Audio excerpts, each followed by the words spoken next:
Pathological narcissists are people that are living through their ego. So they are predominantly their ego. And they are predominantly their ego because they abandon their true self for a false self. In the narcissistic entanglement, if you are wondering why you could really never get to know the person, well, technically you couldn't know the true them because they don't exist.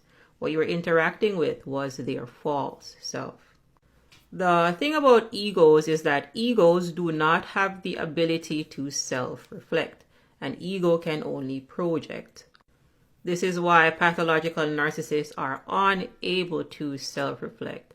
What they will do is project all of their deep-seated shame, guilt, anger, and rage onto you.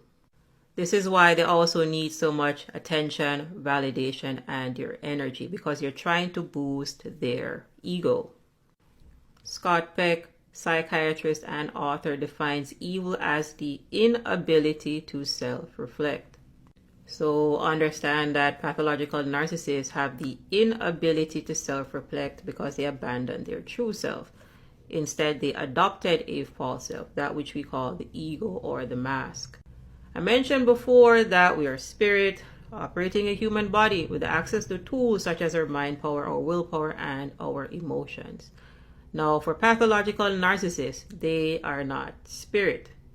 They have identified with their mind.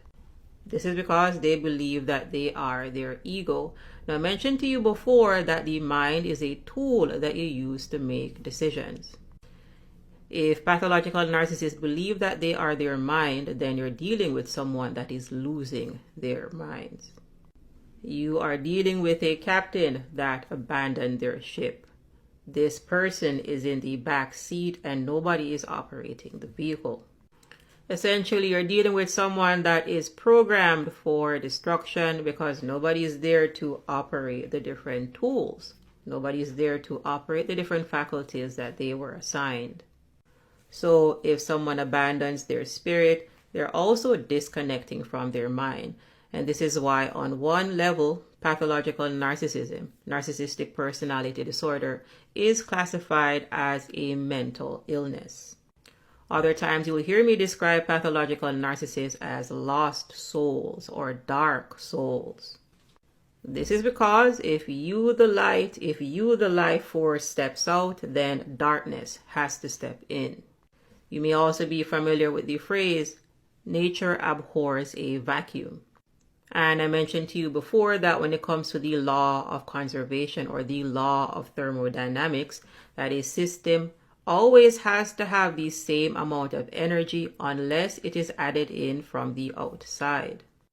So if you, the consciousness, steps out, then unconsciousness has to step in.